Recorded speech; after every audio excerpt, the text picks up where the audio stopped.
canal, né? E Nova Era. E hoje a gente vai fazer a terceira, que é o Anticristo.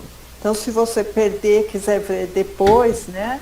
Alguém quiser passar, coloca Coelho Clamante e o Anticristo, né? Porque elas estão um pouco interligadas, esses três estudos, né? E hoje eu queria começar a falar sobre uma teoria que foi descoberta por uma alemã. Essa alemã se chama Elisabeth Noelle Neumann. E essa teoria se chama espiral do silêncio, né, que eu já comentei lá na igreja em outros estudos, mas agora eu vi assim mais globalmente exatamente o que é. Então eu vou ler um pequeno trecho que descreve o que é essa teoria da espiral do silêncio. Então fala assim, que é uma teoria de ciência política de comunicação de massas, proposta em 1977 por essa alemã, né, que foi o nome, essa Elisabeth Neumann. Nesse modelo de opinião pública, a ideia central é que os indivíduos omitem a sua opinião quando conflitantes com a opinião dominante. Então, quando a minha opinião não é igual à opinião da maioria, eu não falo nada, eu me omito. Por quê? Devido a medo do isolamento, crítica ou zombaria. Então, esse é o principal, que muitas vezes a gente se omite, né? Então, fala assim, os agentes sociais analisam o ambiente ao seu redor e, ao identificar que pertence a uma minoria, preferem resguardar-se para evitar impasses. Esse comportamento gera uma tendência progressiva ao silêncio, tratando-se, pois, de um movimento ascendente em espiral, daí a denominação espiral do silêncio, porque o indivíduo, ao não expor a sua ideia, automaticamente compactua, né, adere, né, concorda com a maioria, de modo que as outras pessoas que poderiam com ele concordar também deixam de verbalizar suas ideias. Olha que interessante. Então, por eu achar que a maioria não vai concordar comigo, então eu me omito.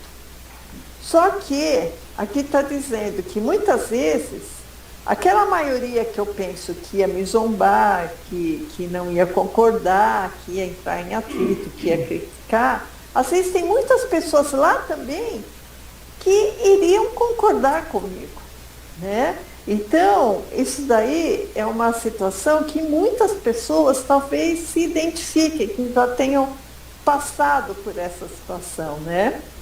E eu queria dar dois exemplos de duas pessoas proeminentes que romperam essa espiral do silêncio, né? Em 1517, um monge católico, ele percebeu que existia no Vaticano, né, em Roma, uma venda de perdão através de oferta. Então, a pessoa dava uma oferta, aí o Vaticano ou o papado daria o perdão. Isso chamava-se indulgência. E esse rapaz, esse sujeito, continua, esse sujeito falou, não, isso aí não está escrito na Bíblia em nenhum lugar. E ele sozinho levantou 95 teses, a maioria delas contra essas indulgências que eram vendidas pelo Vaticano, né?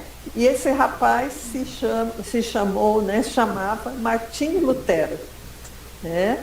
E ele foi um expoente na religião evangélica, né? Então, por quê? Porque ele rompeu.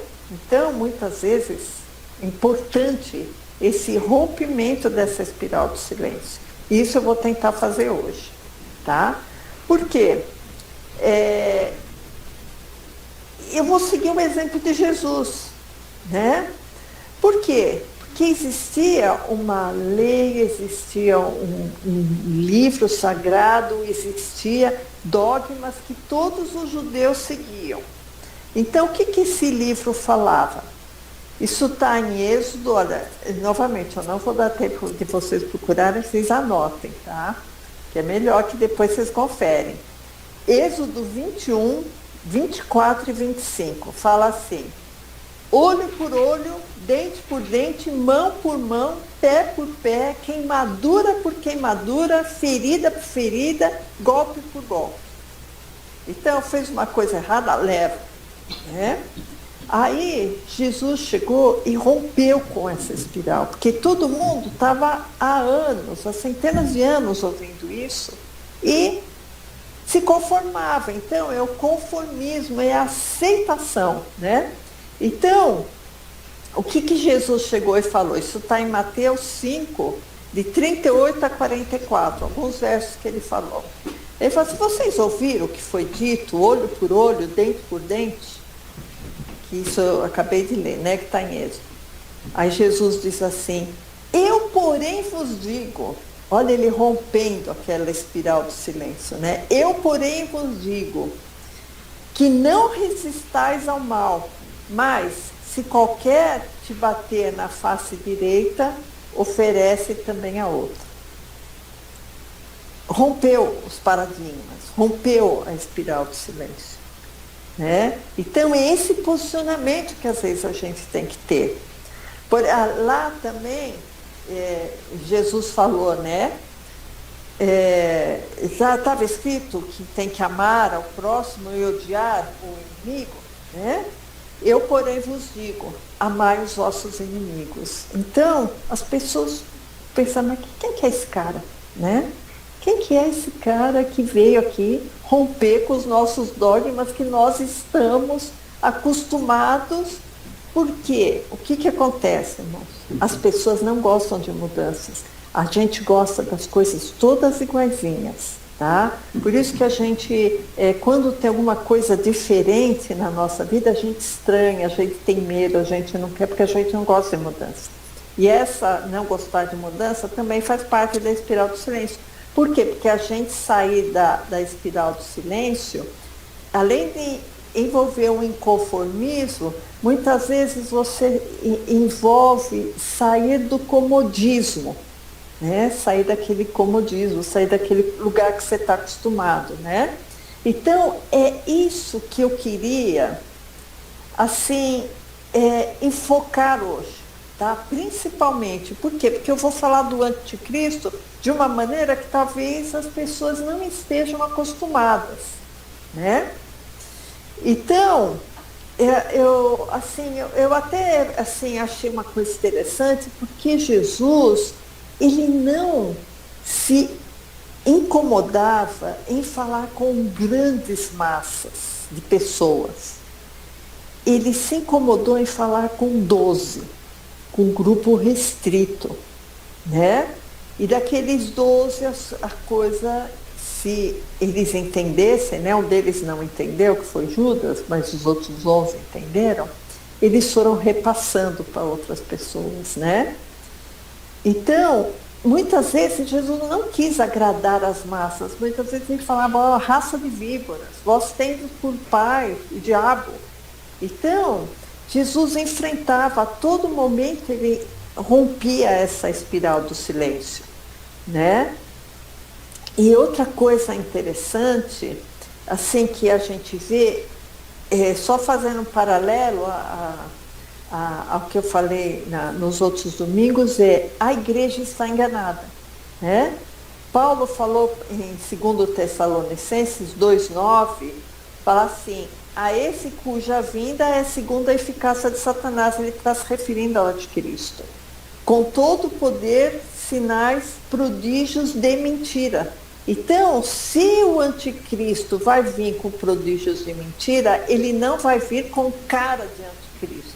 Ele vai vir com cara de gente boa, com cara de um ser espiritual, um ser para ser aceito, né?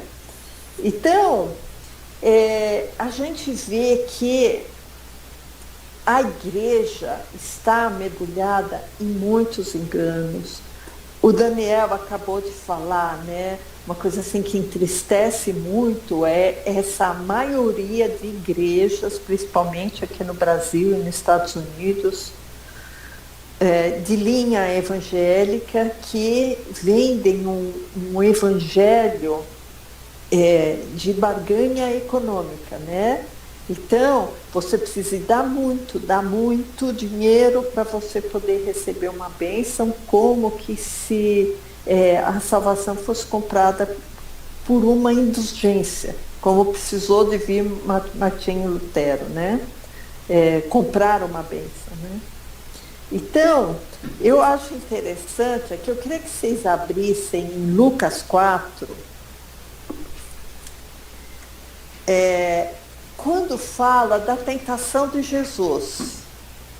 Então, eu só vou ler alguns versículos que eu acho muito interessante, porque aqui está uma das chaves para a gente rebater essa apostasia tão grande, né, que a gente tem visto. E também rebater o engano que está dentro da igreja. Então, irmãos, são 19:05, vou ver se eu termino às 25, tá? Tem muita coisa para falar, mas eu quero terminar. Porque eu vou falar algumas coisas soltas, mas depois eu vou juntar tudo, tá bom? Então, em Lucas 4, verso 1, fala assim: e Jesus, cheio do Espírito Santo, voltou do Jordão e foi levado pelo Espírito ao deserto. Então, primeira coisa, cheio do Espírito Santo. É condição necessária, tá? Aí, no verso 2, fala que ele não comeu coisa alguma, né? Então, a gente vê já que carne milita contra o Espírito, né? Então, talvez a carne dele estivesse um pouco mais fraca, né? Para não militar tanto contra o Espírito.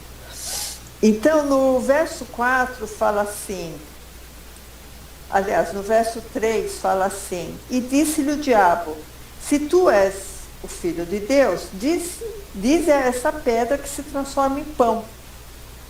Né? Isso foi a tentação. Como que Jesus rebateu essa tentação? Ele rebateu pela palavra. Né? Então, ele disse assim, verso 4, está escrito que nem só de pão viverá o homem, mas de toda a palavra de Deus.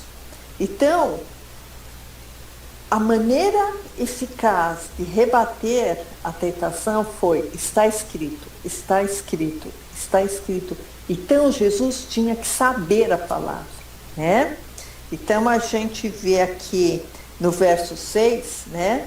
De Lucas 4, verso 6, fala assim: e diz-lhe o diabo, dar-te-ei a ti todo esse poder e a sua glória, porque a mim me foi entregue e dou a quem quer.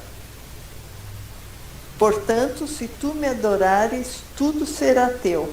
Então, o que Jesus respondeu? Jesus não teve que mostrar nenhum poder especial. O que Jesus fez para rebater Satanás é dizer: estava escrito, está escrito. Então, a arma que Jesus teve para rebater Satanás foi saber a palavra. Por isso, irmãos, é tão importante a gente ter atenção na palavra, ler a palavra, gastar tempo na palavra, mastigar a palavra, digerir a palavra, conhecer a palavra, mas sempre com o discernimento espiritual. Senão, a Bíblia fica um livro totalmente incompreensível e incoerente, né? Então, primeira coisa, vencer Satanás através de estar cheio do Espírito Santo e pela palavra, né? Uma coisa interessante, aquelas pessoas que estavam na época da crucificação de Cristo, né? Que estavam lá no julgamento de Cristo com Herodes, com Pilatos, com os sacerdotes, né? Pilatos sabia que Jesus era inocente, que não tinha feito nenhum tipo de crime para ser morto, para ser crucificado, para ser castigado, né? E aí, as pessoas inflamadas pela espiral do silêncio. Então, quem grita mais acaba sendo mais obedecido, parece que está em maior número, né? Em João 18:40, fala uma coisa interessante. Em João 18:40, fala assim: então todos tornaram a clamar, dizendo: este não, mas Barrabás. E Barrabás era um salteador. Por quê? Porque foi oferecido: olha, vocês querem que eu solte Jesus ou querem que eu solte Barrabás? Então vocês veem, irmãos, o quanto muitas vezes a multidão está errado. Por quê? Porque as pessoas pensam: não, mas meu avô pensava assim, meu bisavô pensava assim, o bisavô do pastor pensava assim, o pastor, ele me trouxe essa palavra, então eu não posso mudar. Sim, nós devemos obedecer os pastores, porque os pastores são autoridades. Mas eu digo que Jesus é uma autoridade maior. Então, se a Bíblia fala uma coisa e eu tenho aprendido na minha vida inteira outra coisa, será que eu não devo pelo menos refletir? Porque a Bíblia fala para a gente examinar todas as coisas, está em 1 Tessalonicenses 5:21, examinar tudo e retém o que é bom. Então, irmãos, eu queria, não para os nossos domésticos aqui, amigos, mas quem for ver esse vídeo, que veja até o fim, tá? Porque eu vou lançar algumas diretrizes, né? Para depois a gente fechar tudo isso e trazer um conhecimento que talvez muitas pessoas nunca ouviram falar. Mas aí vocês voltam lá em Tessalonicenses 5:21, que fala examinar tudo. Então a gente tem que pelo menos examinar, né? Que tem gente que fala, às vezes, ouvir tudo e retém o que é bom. Então, isso que eu queria mostrar para vocês, tá? João 5:39 também fala assim: examinais as escrituras, porque vós cuidais ter nelas a vida eterna. E são elas que de mim testificam. Então, tudo que eu vou falar hoje está baseado na Escritura, está baseado na Bíblia. E eu não vou ler um versículo isolado e de lá desenvolver uma teoria ou uma profecia, nada disso. Eu vou tentar cercar várias passagens bíblicas e questionar algumas coisas para vocês. Tá? Porque às vezes a gente tem convicções baseadas em convicções de terceiros e não convicções que vêm do Espírito Santo. Não que eu quero me arvorar, dona da verdade, irmãos, mas tem muita gente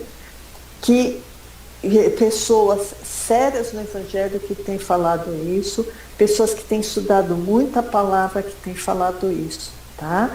E às vezes a pessoa está acostumada em já ter ouvido e não quer aceitar uma coisa que está na Bíblia, tá bom? Então não vou falar nada fora da Bíblia, porque nós cremos na Bíblia de Gênesis e Apocalipse, né? Bom, então eu vou falar alguns tópicos, eu vou falar de lei, vou falar de anjos, vou falar de conhecimento, e depois, como eu disse, depois a gente vai juntar tudo. Então, primeiro eu quero falar de lei, da lei de Moisés. Não a lei do mundo, a lei de Moisés. A lei que foi dada, que são os 10 mandamentos e mais aquelas centenas de estatutos, tá? E vou fazer algumas perguntas. Por exemplo, Gálatas 3, de 10 a 13, você vai ler em casa depois, bem detidamente, e você vai ver uma coisa interessante. Que as obras da lei estão debaixo de maldição, certo? Por que o Pai iria dar uma lei que iria deixar as pessoas debaixo de maldição? É só uma pergunta, tá? Só estou fazendo uma pergunta. Aqui fala: e todos aqueles, pois, que são das obras da lei de Jeová, né, de Moisés, estão debaixo de maldição, porque está escrito: maldito todo aquele que não permanecer em todas as coisas que estão escritas no livro da lei para fazê-las. E é evidente que, pela lei, ninguém será justificado diante de Deus. Ora, a lei não é da fé, mas o homem que fizer essas coisas, por elas viverá. Só que ninguém consegue fazer todas essas coisas, né? Então, o que precisou de acontecer? Cristo precisou de vir, por isso que está escrito que Cristo nos resgatou da maldição da lei, fazendo-se maldição por nós. Por isso que Cristo cumpriu a lei, porque a lei dizia que sem derramamento de sangue não haveria remissão de pecados, certo? Então, posto isso, vamos para o verso 19 de Gálatas 3. Logo, para que é a lei? Foi ordenada por causa das transgressões, até que viesse a posteridade a quem a promessa tinha sido feita. Então, a lei serviu de quebra-galho, vamos dizer assim, né? E foi posta pelos anjos nas mãos de um medianeiro. Poxa, mas aí eu vou ficar pensando, mas foi Jeová que deu a lei, certo? Mas ela foi posta pelos anjos. É só uma pergunta, tá? É só uma pergunta. Aqui em Gálatas 3 e em Atos 7 também fala que ela foi posta pelos anjos. Anjos são entidades que têm luz, que têm poder, tá? Eles são muito referidos no Velho Testamento, muito mais no Velho do que no Novo. Então, o que a gente vê? Que Jesus, quando ele morre na cruz, além dele derrotar a lei, ele derrota o império dos anjos. Ele derrotou duas entidades enormes, duas instituições enormes ele derrotou na cruz, né? Então, o objetivo de Jesus da cruz foi nos salvar, mas para ele nos salvar, ele teve que anular a lei e anular o império dos anjos. Então, isso está em Colossenses 2, de 14 a 18. Fala que quando Jesus morreu, ele riscou a cédula que era contra nós, quer dizer, a lei, certo? E depois fala assim: e despojando os principados e potestades, isso é o império dos anjos, os expôs publicamente e deles triunfou. Então Jesus triunfou sobre os anjos. Aí, olha o próximo versículo, como é interessante, irmãos. Ele fala assim: ninguém vos domine a seu bel prazer, com pretexto de humildade e culto dos anjos. Que culto dos anjos é esse? A igreja cristã faz culto aos anjos? Deliberadamente que eu saiba, não. Mas por que Jesus, depois quando Paulo disse em Colossenses, depois que Jesus nos salvou na cruz, ele rompeu com a lei e anulou o império dos anjos. E aí depois fala: olha, cuidado com o culto dos anjos, né? Então tem alguma coisa aí que nós temos que esclarecer, irmãos. Outra coisa que eu queria, assim, só perguntar, tá? Como dizem, perguntar não ofende. Por que o Velho Testamento é tão voltado a anjos, né? Por que os anjos têm tanto poder no Velho Testamento? E isso Jesus anulou. Se Jesus anulou, é porque não devia ser muito bom, né? Então, a gente vê também que o Velho Testamento usa a palavra anjo do Senhor, muitas vezes como sinônimo de Senhor. Ou anjo de Jeová usa como sinônimo de Jeová. Se ele é sinônimo, né? Se não é sinônimo, por que o Velho Testamento usa como quase que sinônimo? Então a gente vai dar alguns exemplos. Atos 7, de 30 a 32, fala assim, está falando do povo judeu que saiu do Egito, né? Que estava aos 40 anos no deserto. E completados 40 anos, apareceu-lhe o anjo do Senhor no deserto, no Monte Sinai, numa chama, numa chama de fogo, no meio de uma sarça. Então, a gente vê aqui, ele está conversando com Moisés, né?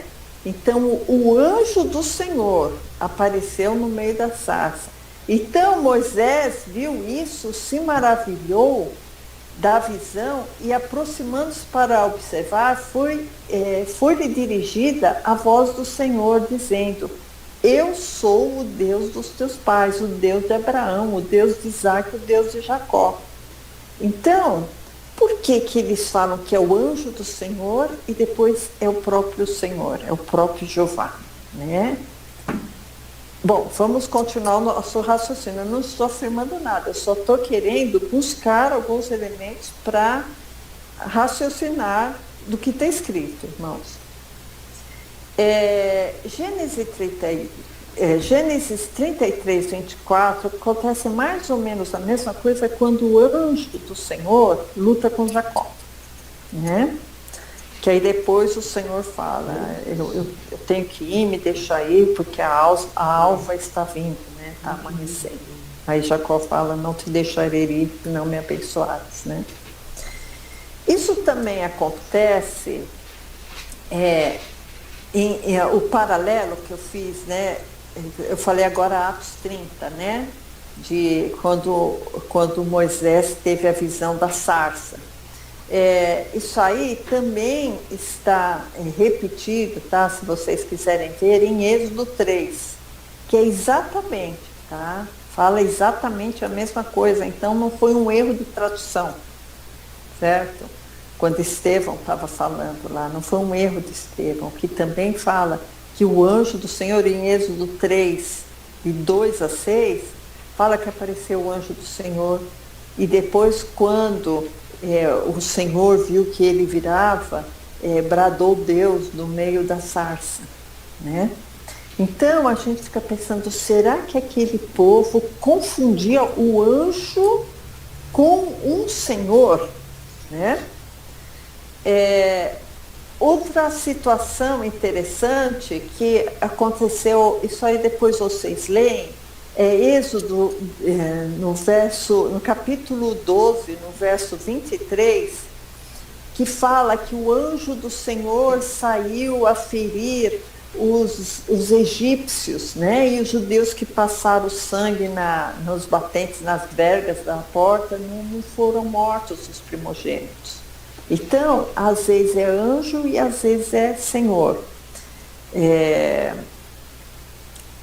Em Êxodo 12, 27, também fala a mesma coisa, que é a continuação, né, do assunto, que fala primeiro que ia ser o anjo destruidor, depois fala que o Senhor que passou, né?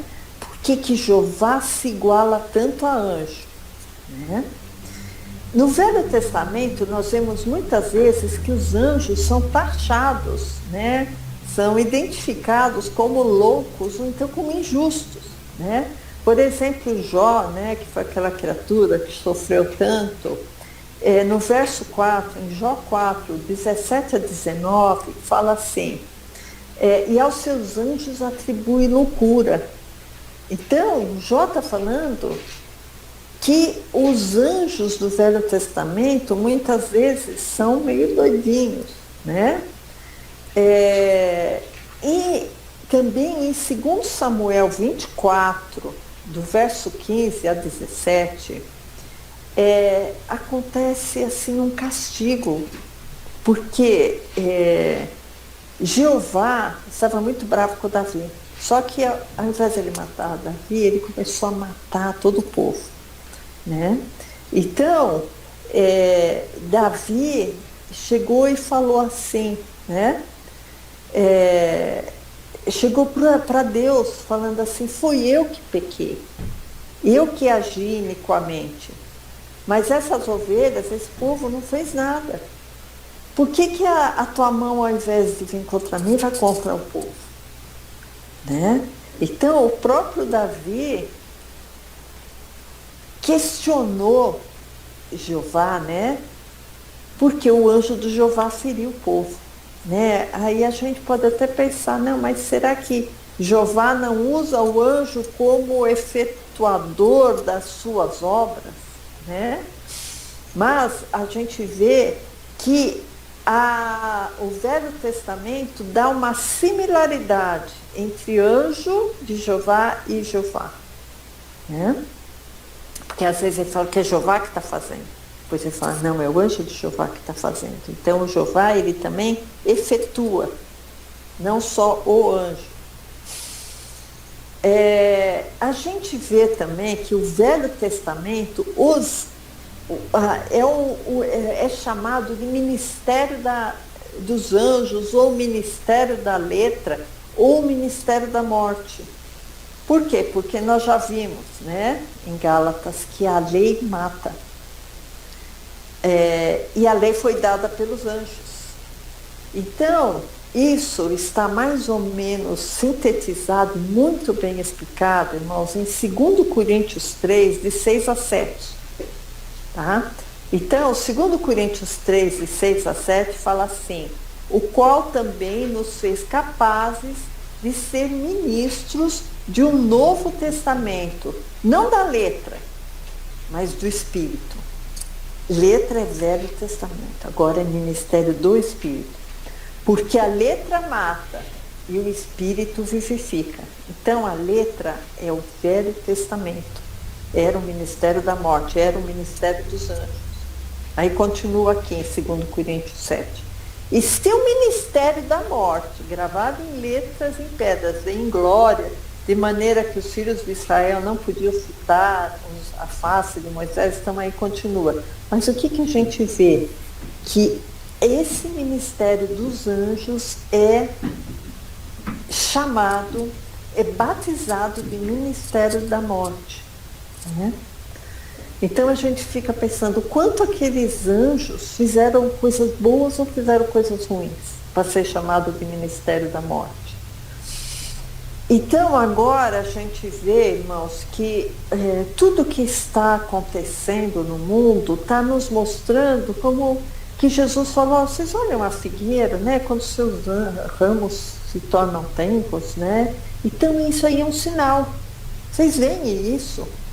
E quando estiver acontecendo algumas coisas, vocês também se liguem, tá? Não fiquem alienados. Então o que a gente vê? Que muitas coisas estão acontecendo, como eu já falei há 2 semanas, da religião única, que é uma preparação para a religião que irá adorar o anticristo.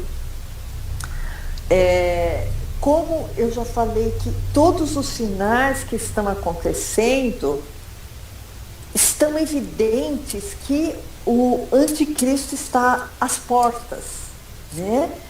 Os movimentos mundiais que estão acontecendo, né? Movimentos políticos, econômicos, e tudo aponta para o estabelecimento de um governo único. E esse governo único vai ser o governo que vai ser dirigido pelo anticristo, né? E se o anticristo está às portas, Jesus também vai estar, né?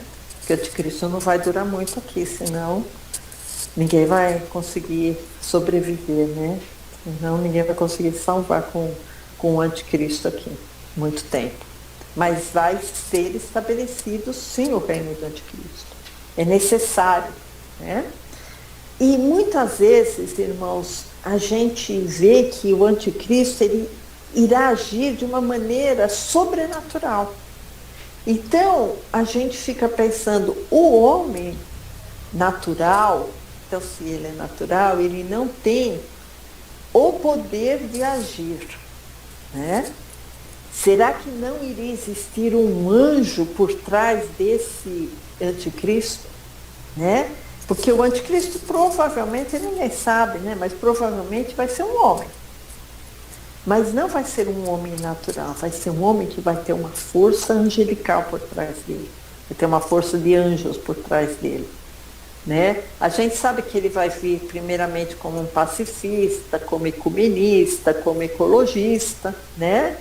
Mas esses sinais que ele vai fazer, esses sinais sobrenaturais, não vão vir dele, vai vir de alguma entidade que vai estar ou dentro ou respaldando esses atos dele, né?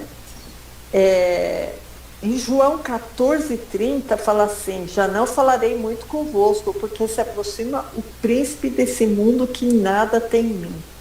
Será que o príncipe desse mundo tem a ver com anjos? Será que o príncipe desse mundo não irá dar total respaldo ao anticristo? Eu acho que isso é mais ou menos uma coisa que todo mundo concorda, né? A única coisa assim que a gente sabe dele, que ele vai se opor a tudo o que se chama Deus. A gente não sabe exatamente se vai ser homem, se vai ser um ser sobrenatural, mas a gente sabe que ele vai se opor a tudo o que se chama Deus, né? Muitas pessoas já falaram que vai ser fulano, beltrano, ciclano, mas ninguém sabe que vai ser, né? A gente só sabe que talvez existam falsas vindas de Cristo para eles enganarem a igreja, e numa dessas falsas vindas de Cristo, talvez venha o anticristo, né? Eu já falei para vocês que, por curiosidade, se alguém quiser digitar no YouTube projeto Blue Beam, é raio azul, Blue Beam, vocês vão ver o que já está sendo feito pela NASA por satélites para simular imagens no céu, simular imagens que as pessoas vão ver, vão falar: nossa, é o disco voador, nossa, é o Deus tal que está voltando, nossa, é Jesus que está voltando. E são imagens que são hologramas, que são imagens não reais, né? Que são imagens que são feitas por jogo de luzes somente, né? Por isso que em Mateus 24, de 24 a 27, fala assim: porque surgirão falsos cristos e falsos profetas, e farão tão grandes sinais e prodígios que, se possível fora, enganariam até os escolhidos. Então, os sinais vão ser muitos, irmãos. Não se enganem com os sinais.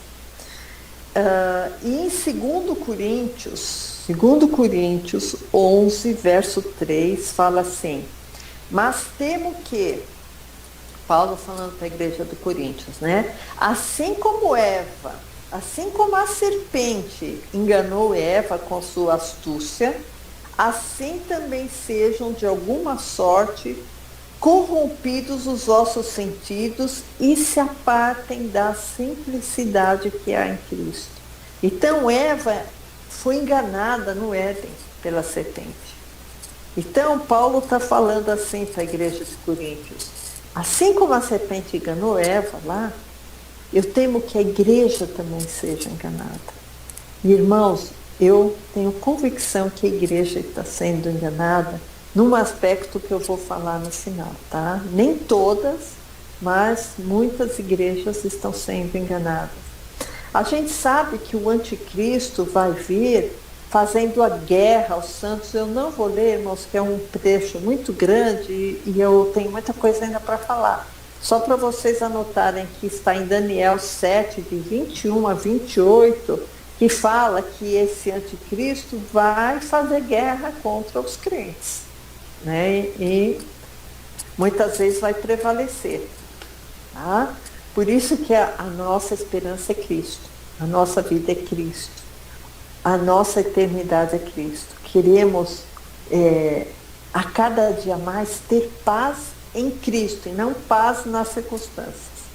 Tá? Outra coisa que eu quero falar: eu já falei da lei, já falei dos anjos que são injustos, dos anjos que o próprio Jeová atribui loucuras, que eles são meio doidos, né? Então, não tenham esse sentimento que anjo é uma coisa boa, né? A pessoa não pode ter esse sentimento, irmãos. A gente tem que adorar o Pai, Filho e Espírito Santo, tem que adorar Deus, tem que adorar Jesus. O que sai disto não pode ser adorado. Anjo nenhum pode ser adorado. Eu queria falar sobre a onisciência dos anjos. Será que os anjos são oniscientes, né? Porque ultimamente, irmãos, a gente vê uma força muito grande em todos os meios que a gente conhece, né, de mídia, de celular, de computador, de tudo, para a nossa vigilância. Né? Então, são câmeras, são cadastros. Então, em todo lugar a gente se sente vigiado. Tá? Não são só as pessoas que têm delírio persecutório, não. Todo mundo já está ciente que nós estamos sendo vigiados em tudo, tudo. Celular, cartão de crédito, computador, rede social, empregos, tudo. Onde sai, onde vem, o que compra, tudo. A vigilância é muito grande e por isso que muitas ordens secretas têm aquele olho que tudo vê, né? Ou na nota de dólar, aquele olho dentro do último triângulo lá da pirâmide. Então, aquele olho é chamado também de olho de Horus. Ele vem desde o século XVII, XVIII, da mitologia egípcia, aquele olho de Horus, né? Então, a gente fica pensando assim, vai existir em breve o estabelecimento do reino do anticristo. Eu digo breve, irmãos, que eu não sei se é 5, 10, 15 anos, mas não vai passar muito disso, não. Pelo que a gente está vendo do movimento da nova ordem mundial, né?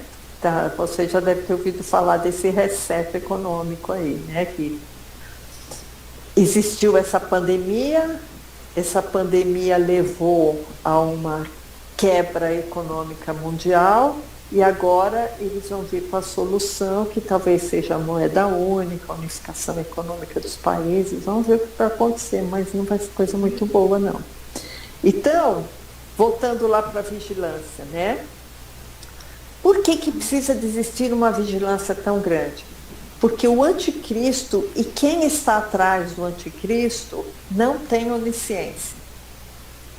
Então, aqui eu já vou dar uma pincelada numa coisa que eu acho assim, que está muito claro na Bíblia, irmãos.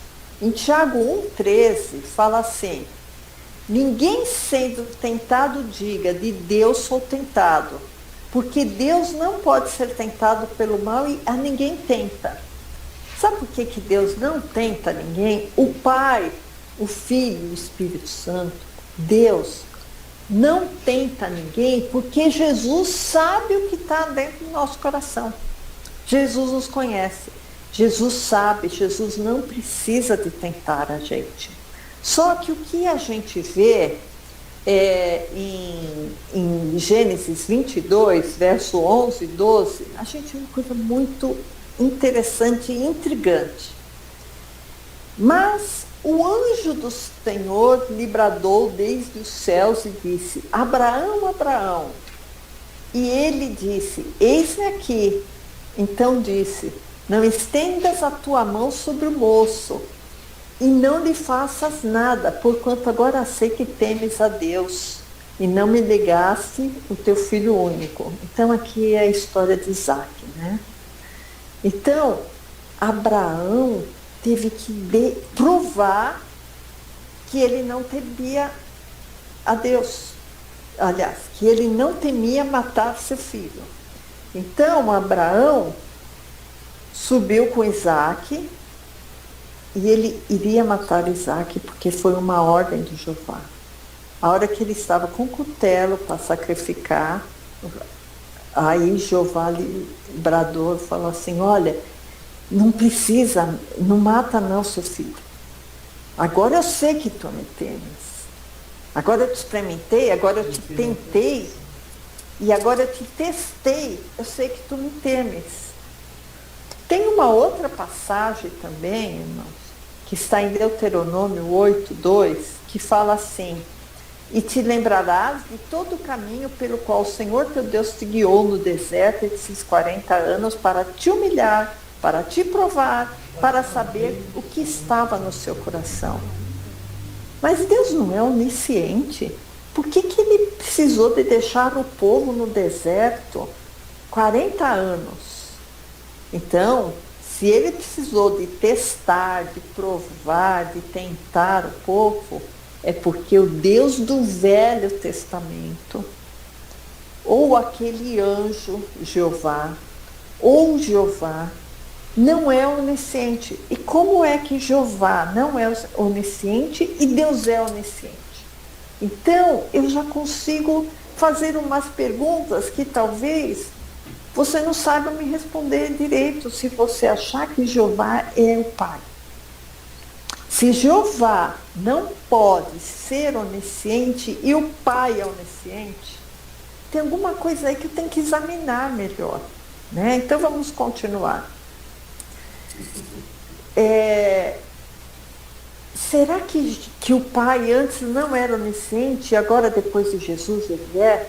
Será que Deus mudou, né? Será que a onisciência de Deus muda conforme a época? A única coisa que eu posso te falar, irmão, é o seguinte: Deus não muda. Em Deus não há mudança, não há sombra de variação, tá? Isso está em Tiago 1,17. Tá bom? Depois você olha, que mais é isso? Em Deus não há mudança, não há nenhuma variação. Ele é o mesmo ontem, hoje e vai ser eternamente. Deus não era uma figura no Velho Testamento e aí Novo Testamento vai ser uma nova figura. Isso é impossível, porque se ele é mutável, então ele não é Deus. Então, uma passagem de João que eu acho muito esclarecedora é em João 1, 17 e 18, que fala assim: porque a lei foi dada por Moisés, que é aquela lei que eu já falei, que é uma lei que mata, que é uma lei que não aperfeiçoa, né? Aí continua aqui, João 1, 17 e 18. Porque a lei foi dada por Moisés, agora, para tudo. A graça e a verdade vieram por Jesus Cristo. Irmãos, vocês querem coisa mais clara que isso? O ministério dos anjos, o ministério da morte, o ministério da letra, o ministério das trevas, o ministério que não conhece o que está no coração do homem, isso é na época dos anjos, na época do Velho Testamento. Aí em João 18 fala assim: a graça e a verdade vieram por Jesus. Então, se a graça veio por meio de Jesus, a verdade veio por meio de Jesus, o que existia no ministério dos anjos? Era uma verdade incompleta, né? Ou era um engano? Bom, então a gente vê que apesar do ministério dos anjos voltar parcialmente em Apocalipse, por isso que a gente fala que Apocalipse é um livro que tem que ser lido com reservas. Talvez é coisa que já aconteceu, talvez é coisa que ainda vai acontecer, mas tem que ser vamos dizer assim, confirmada em outras passagens bíblicas, tá? Porque parece que o Apocalipse tem mais similaridade com o Velho do que com o Novo Testamento, porque lá volta os anjos a darem as ordens, né? A darem as cartas. Então, quando a gente fala que existe um Deus chamado Jeová, que ele fala que ele é o Deus de toda a terra, que ele é o Deus das nações, que é o Deus que está aqui, é o Deus da carne. Aí eu vejo uma outra roupagem que fala assim: olha, Cristo disse, o meu reino não é desse mundo. Então, o que acontece? É Deus que mudou ou é outro Deus? Será que Jeová é o mesmo Deus do Pai? Né? Mas, irmãos, continuem ouvindo esse estudo, porque eu vou dar o respaldo que se não for suficiente, eu vou dar uma outra visão sobre isso, tá? Porque às vezes a pessoa já está tão acostumada com a ideia, não, Jeová é o Pai, Jeová é o Pai, Jeová é o Pai. Aí a Bíblia tem estudos após estudos, versículos após versículos, dizendo, olha, o Deus do Velho Testamento é um e o Deus do Novo é outra pessoa, né? Eles têm obras diferentes, né? Será que aquele anjo que falava, o anjo Jeová, será que é anjo mesmo? Né? Ou será que é um outro Deus? Eu não quero confundir, eu sei que essa quando a gente fala essa palavra, fica assim um pouco confuso para quem nunca ouviu. Mas o que eu quero falar para vocês é: o Pai, o Filho e o Espírito Santo foram revelados a partir do Novo Testamento, porque Jesus veio revelar o Pai. Existia sim o Espírito de Cristo, existia sim profetas que falavam a respeito de Cristo. Agora, Cristo foi revelado apenas no Novo Testamento. E o Pai foi revelado através de Cristo. E quando Cristo subiu, ele falou assim: olha, é necessário que eu vá, senão o Espírito Santo não vai descer. Então, aquele Espírito Santo que estava agindo era um Espírito Santo, talvez não o mesmo Espírito Santo que Jesus veio apresentar após a sua ressurreição. Irmãos, a gente vê várias situações onde Jeová é apresentado como Deus das trevas, ele é apresentado como Deus que sai fumaça pelo nariz, que sai fogo pela boca como a figura de um dragão. Eu só vou dar os versículos, por exemplo, em Salmos 47, 7, que ele fala que ele é o Deus dessa terra, e Jesus fala que o reino dele não é aqui. No Velho Testamento, ele múltiplas vezes se revela como anjo, né? E Jesus nunca se revelou como anjo, muito pelo contrário, ele veio anular o ministério dos anjos. Muitas vezes, por exemplo, Salmo 18, 11, ou se você quiser colocar no seu buscador bíblico, escuridão, escuridade, vocês vão ver quantas vezes esse Deus do Velho Testamento se manifestou no meio da escuridão, né? Então, é uma coisa assim, muito chocante. E tudo isso vai depois desaguar no aparecimento do anticristo, que é isso que eu quero mostrar para vocês, tá? Todos esses anjos, demônios, deuses que a gente vê agora agindo e atuando nas religiões, irmãos, tem muito a ver com aquele exército dos céus que a gente já falou. O exército dos céus tem a ver com esses anjos e demônios que estão atuando aqui na Terra, né?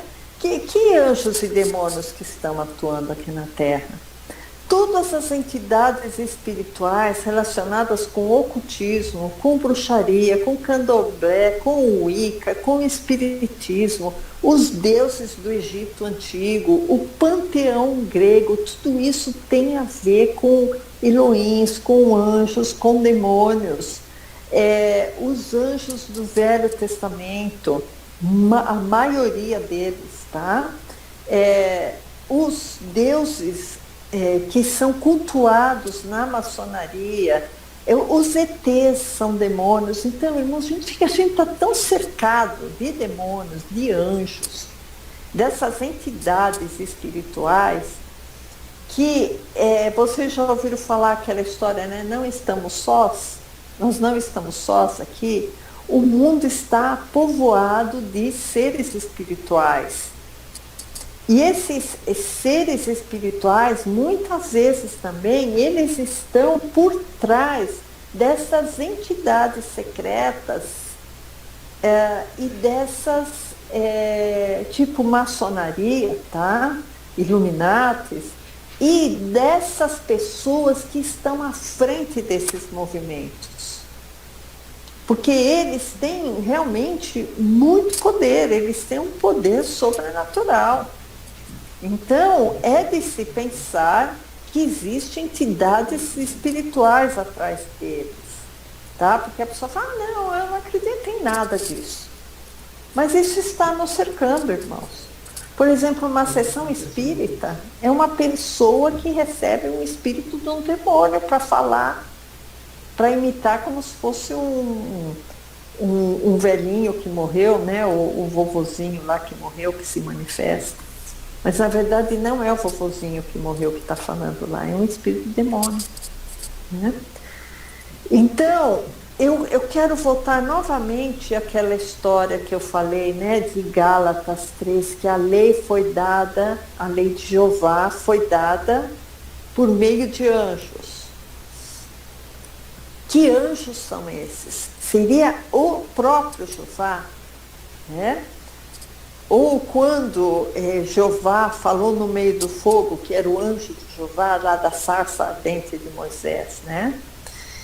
E outra coisa, irmãos, eu fico pensando, quem distribuiu todos esses anjos e todos esses demônios, né? A gente, nos Salmos, todo mundo conhece, né, aquele corinho que fala na presença dos deuses, a ti cantarei louvores, isso está no Salmo 138:1, quer dizer, fala na presença dos deuses, a ti cantarei louvores, esses deuses são esses Elohim, são essas entidades espirituais que estão nos cercando, né? Então, eu fico pensando, mas quem que distribuiu tanta entidade espiritual no mundo inteiro?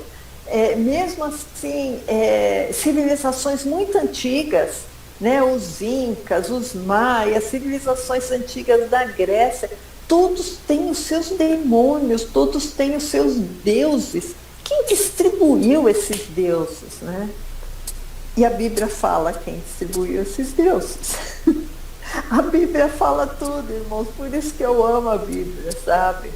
Isso está em Deuteronômio, capítulo 4, de 16 a 19. Quando Jeová está falando para o povo não se corromper perante esses demônios, tá? Perante esses deuses, perante esses anjos, perante esses seres espirituais. Então fala assim, Deuteronômio 4,16: para que não vos corrompais e não vos façais alguma imagem esculpida na forma de qualquer figura. Então fala para não fazer imagem nenhuma. Figura de algum animal que haja na terra, figura de uma ave alada que voa nos céus, ou de algum animal que se arrasta sobre a terra, ou figura de algum peixe que esteja nas águas. Então não façam figura de nem adore a elas, né? Isso que aqui está falando. Aí continuando aqui, irmãos, que não levantes os teus olhos aos céus e vejas o sol, a lua e as estrelas, que as pessoas, assim, as civilizações, assim, sempre adoraram, né? O sol. A gente vê muitas civilizações indígenas até, né? Adorando as estrelas, e eu já também falei para vocês que estrelas são espíritos malignos, são deuses, são demônios. E aqui continua, irmãos. Que não levante os teus olhos aos céus e vejas o sol, a lua, as estrelas e todo o exército dos céus, quer dizer, todo o exército de anjos e demônios, e sejas impelido a que te inclines perante eles e sirvas aqueles que o Senhor teu Deus repartiu por todos os povos. Então, aqui está escrito, irmãos, que esse exército de anjos e de demônios e de seres espirituais foram repartidos por Jeová. Jeová, então, ele é como se fosse o superior a todo esse exército. Ele que maneja, ele que manda, ele que distribui esse exército de anjos e de seres espirituais, né?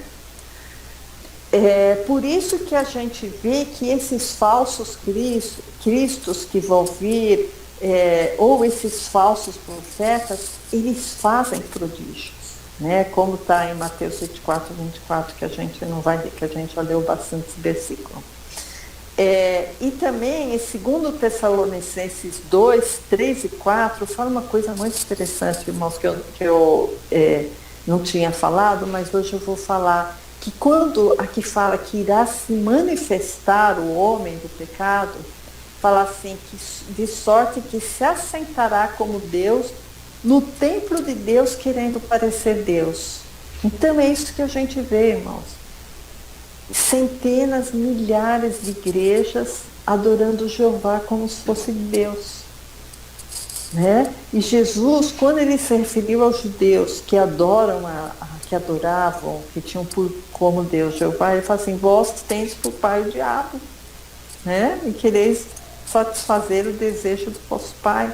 Então, o que a gente vê que Jeová, ele está num antagonismo em relação ao pai, né? Eu não vou falar que Jeová é o anticristo, irmãos. Eu já ouvi muitas pessoas falarem: eu não acho que Jeová é o anticristo. Eu acho que Jeová é o Deus que reina nessa terra conturbada. Jesus já falou que ele não tem nada a ver com essa terra, mas Jeová está enganando a igreja. Por isso que Paulo falou: olha, eu temo que como Eva foi enganada lá no Éden, a igreja agora está sendo enganada. Né? Porque alguém pegou e falou assim: olha, Jesus é puro, é santo, Jesus veio revelar ao Pai. Ah, mas o Pai é aquele que já estava revelado. Jesus veio revelar alguém que já estava revelado. E aí foi passando de pai para filho, de pai para filho, de pai para avô, sabe? Então foi sendo passado, e aquela espiral do silêncio. Então, muitas vezes uma pessoa que pensa: poxa, mas isso aqui não está encaixando. Como é que está falando aqui que Jeová é o Deus das trevas e o Pai mora na luz inacessível? Como que luz inacessível? Como que Deus é o Pai das luzes? Como que ele mora nas trevas? Como que Jeová se apresenta como um dragão que sai fumaça pelo nariz e fogo pela boca? E Apocalipse fala que esse é o dragão. E o dragão tem a ver com Satanás e não com o Pai.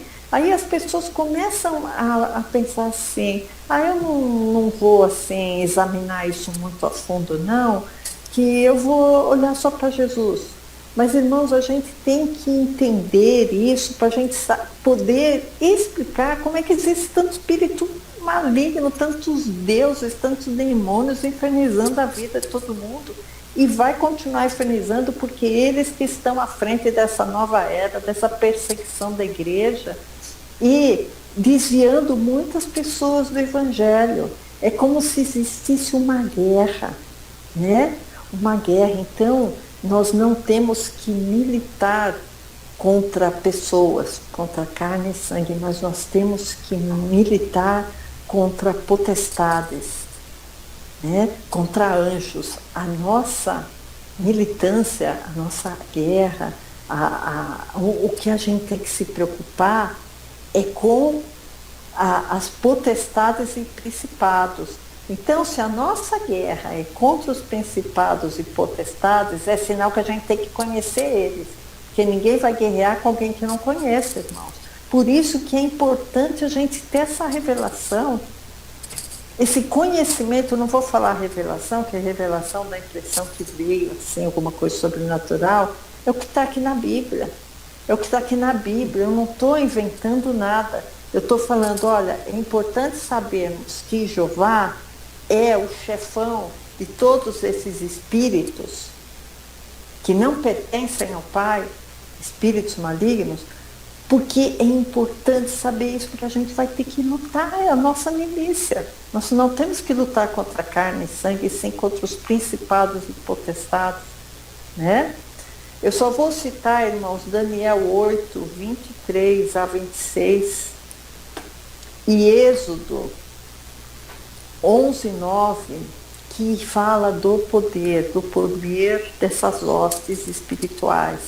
Inclusive, em Êxodo 11, 9, fala sobre as maravilhas de Jeová na terra do Egito, que eram pragas, né? Então, a terra do Egito, quando Moisés foi para lá para libertar o povo, teve a praga das rãs, a praga das moscas, a praga da sarna. Tudo isso, irmãos, foram pragas que vieram de Jeová com o propósito de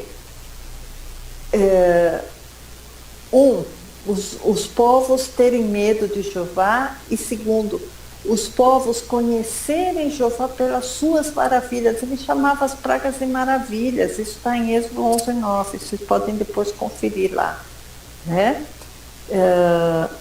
Eu queria falar, irmãos, rapidamente.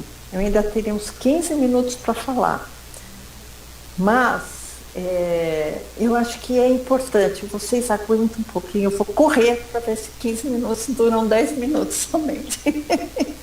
Tá? Que é muito importante para poder fechar tudo isso, tá? Primeira coisa, Gênesis 3:19, Gênesis 28:14, Gênesis 3:14, fala que o homem é pó, tá? Aí, eu quero mostrar onde fica o reino do anticristo, tá? Eu queria que vocês abrissem em Isaías 65. Isaías 65 é interessante porque fala dos novos céus e nova terra, né? De Jeová, a nova Jerusalém. E isso tudo a gente tem que tomar cuidado, irmãos, porque se vocês lerem Isaías 65:17, fala assim: porque eis que crio novos céus e nova terra, e não haverá mais lembrança das coisas passadas. Só que em Isaías 20 fala que um menino morrerá de 100 anos. Não vai haver morte, né, nesses céus, né, que Jeová criou. Ou no verso 23, fala que as pessoas vão ter filhos. Então vai ter filhos, vai ter nascimento lá, né, esquisito. E no verso 25 fala assim: pó será a comida da serpente, né? Pó, nós vimos aqui que pó significa humanidade, significa homem, né? Eu já disse os versículos, eu só vou repetir que é muito importante vocês anotarem. Gênesis 3:19, Gênesis 28:14 e Gênesis 3:14. Sempre dá similaridade, né? A geração de Abraão será como o pó da terra, né? A serpente vai comer o pó. Então, esse pó, né? Adão, você é pó, o pó tornarás. Pó tem muito a ver com o homem, com a humanidade, né? Então, aqui em Isaías 65, no verso 25, que fala que pó será a comida da serpente. Então, vai ter serpente lá nos novos céus de Jeová, né? Então, é uma coisa interessante. Aqui no verso 66 de Isaías, achei uma outra coisa interessante. No verso 16, fala assim, Isaías 66:16. Porque com fogo e com a sua espada entrará o Senhor em juízo com toda a carne, e os mortos do Senhor serão multiplicados. Então vai ter guerra e vai ter mortos no céu de Jeová. Eu não quero ir para esses novos céus e nova terra. Porque na verdade esses novos céus e nova terra de Jeová é aqui. É o que a gente está vendo aqui. Tá? Verso 17, os que se santificam e se purificam nos jardins, uns após os outros, os que comem carne de porco e a abominação e o rato juntamente serão consumidos. Poxa, vai ter pessoas que vão ser consumidas, né? Vai ter morte, né, no céu de Jeová. Porque conheço as suas obras e os seus pensamentos. Vem o dia em que endireitarei todas as nações e línguas, e verão a minha glória, né? Quer dizer, todas as nações e línguas verão a glória. Dá a impressão que seria uma coisa assim unificada, né? E porém entre eles um sinal, e os que deles escaparem enviarei às nações. Achei muito estranho esse sinal aqui, irmão. Será que é o sinal da mão ou da testa, né? Então, no finalzinho de Isaías 66, que fala exatamente: sairão e verão os cadáveres dos homens que prevaricaram contra mim, porque o seu verme nunca morrerá, nem seu fogo se apagará. E isso, irmãos, é exatamente o que Cristo fala em Marcos 9, 45 e 46, que é o inferno, né? A gente sabe que essa terra está destinada ao fogo, que não vai ter restauração. Isso está em 2 Pedro 3,7 ou em 2 Pedro 3,10, que fala que mas o dia do Senhor virá como ladrão de noite, no qual os céus passarão com grande estrondo e os elementos ardentes se desfarão, e a terra e as obras que nela há se queimarão.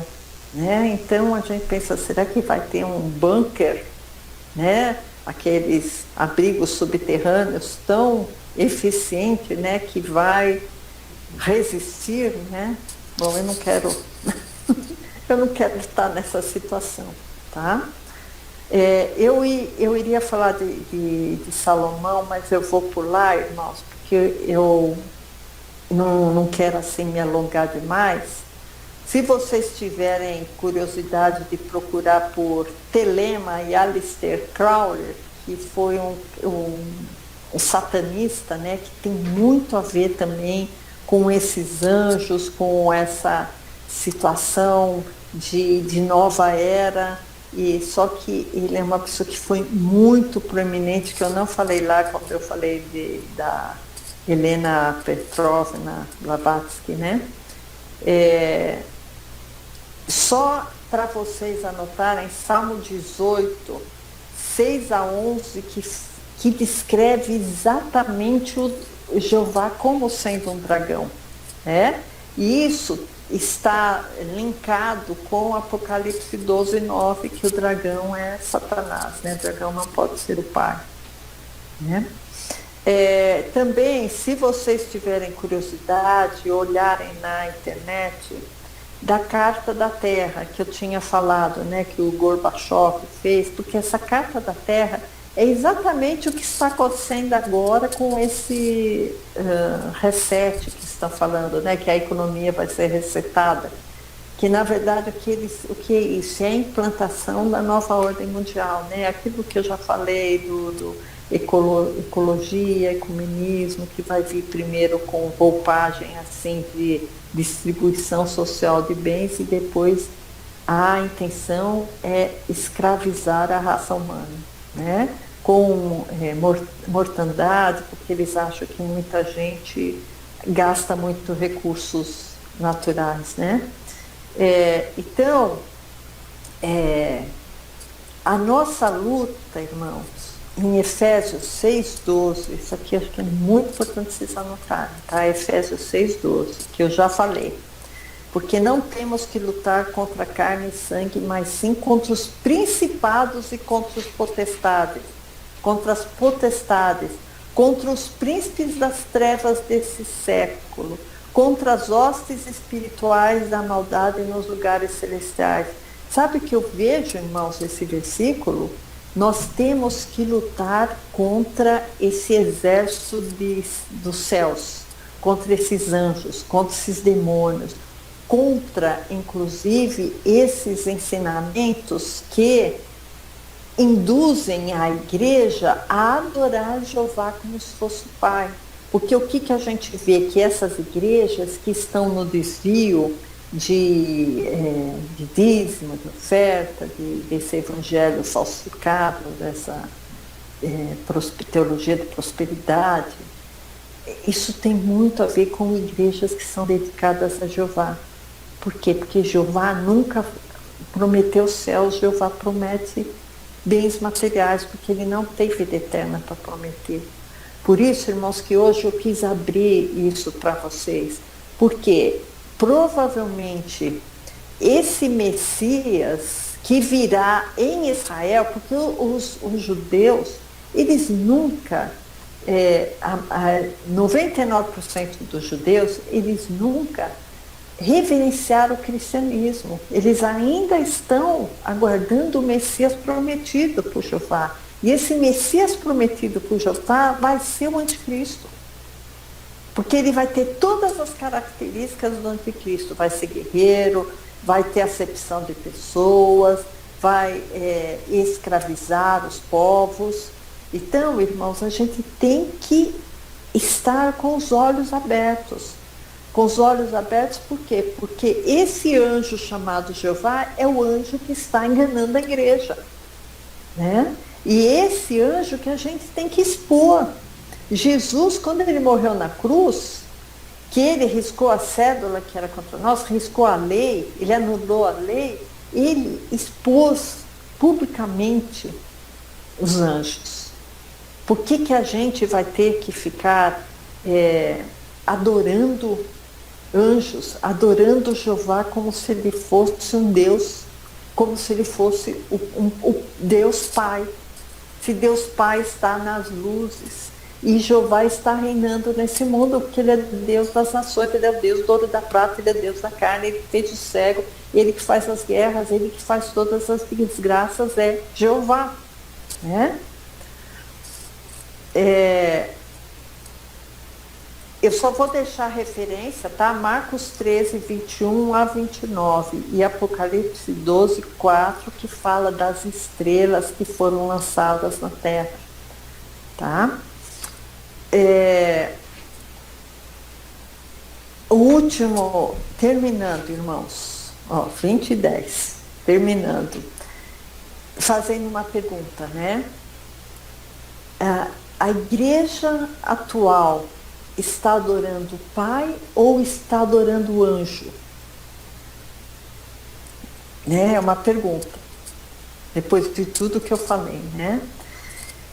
A igreja atual realmente está aguardando o Messias de Jeová, ou ela está realmente aguardando a vinda de Cristo, de Jesus Cristo, né?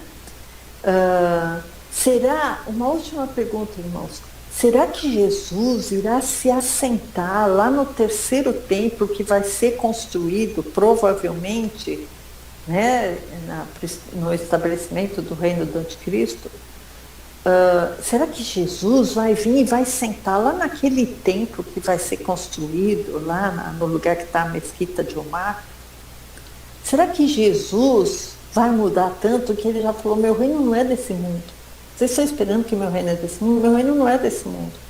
Será que Jesus vai mudar e vai falar, não, olha, agora eu vou sentar aqui, vou dar as mãos aqui para os donos da nova ordem mundial, que estão escravizando todo o povo, e vou reger o mundo com vara de ferro, né? Será que Jesus vai se assentar lá no terceiro templo? Ou os judeus estão esperando o Messias de Jeová, que é o anticristo, né? Então, só terminando dizendo esse versículo, né? 2 Tessalonicenses 2, 3 e 4, que a gente já leu, não vou ler novamente. Mas esse versículo fala exatamente o que está acontecendo. A igreja enganada que está adorando o anticristo ou o Messias, ou está adorando Jeová como se fosse o Pai, irmãos. Isso que eu queria alertar vocês, tá? Eu sei que vocês já têm esse conhecimento, mas eu só queria fechar com o exército dos anjos, que é o exército dos deuses, que é esses seres espirituais que nos rodeiam, e são muitos. Estejamos alertas, estejamos com conhecimento da palavra, estejamos buscando o Espírito Santo, estejamos buscando a Deus, porque os dias são maus, irmãos, mas nós temos esperança de vida eterna, nós temos esperança no Pai, no Filho e no Espírito Santo, e Deus está com a mão estendida para abençoar a sua igreja. Amém, irmãos? Eu só queria terminar com uma oração para depois passar a palavra para o pastor. Senhor Deus, Eu te glorifico, Senhor, pela tua palavra, Senhor, que é pela tua palavra, Senhor, e é pelo teu poder, Jesus, e é pelo teu nome, Senhor, que nós temos a oportunidade, Jesus, de conhecer a verdade, Senhor. Aquela verdade que liberta, Senhor, e aquela verdade que veio com a graça, Senhor. A graça e a verdade que vieram por Jesus Cristo, Senhor.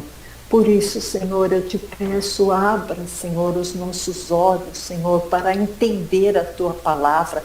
Abra, Senhor Jesus, os nossos olhos, Senhor, para entender a Bíblia, Senhor.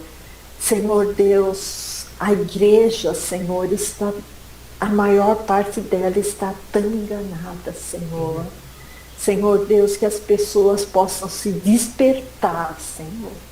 Que os seus filhinhos, Senhor, possam se despertar, Senhor, para eles conhecerem o verdadeiro inimigo, Senhor, para saber, Senhor, que o Pai é perfeito, que o Pai não muda, que Jesus não muda, Senhor, que Jesus é ontem, hoje, eternamente é o mesmo, Pai. Que não existe, Senhor Deus, incoerência, Senhor, na tua palavra, e sim que existe um engano, Senhor, que foi nos passado, Pai. Por isso, Pai, eu clamo a Ti, Senhor, abençoa a Tua igreja, alerta a Tua igreja, abre os olhos dos Teus filhinhos, Pai. Em nome de Jesus eu te peço, Pai, abençoa, Senhor, em nome de Jesus. Amém, Pai. Amém, irmãos. Desculpa que a palavra se alongou um pouco, mas é que eu tinha que terminar aqui, né? Senão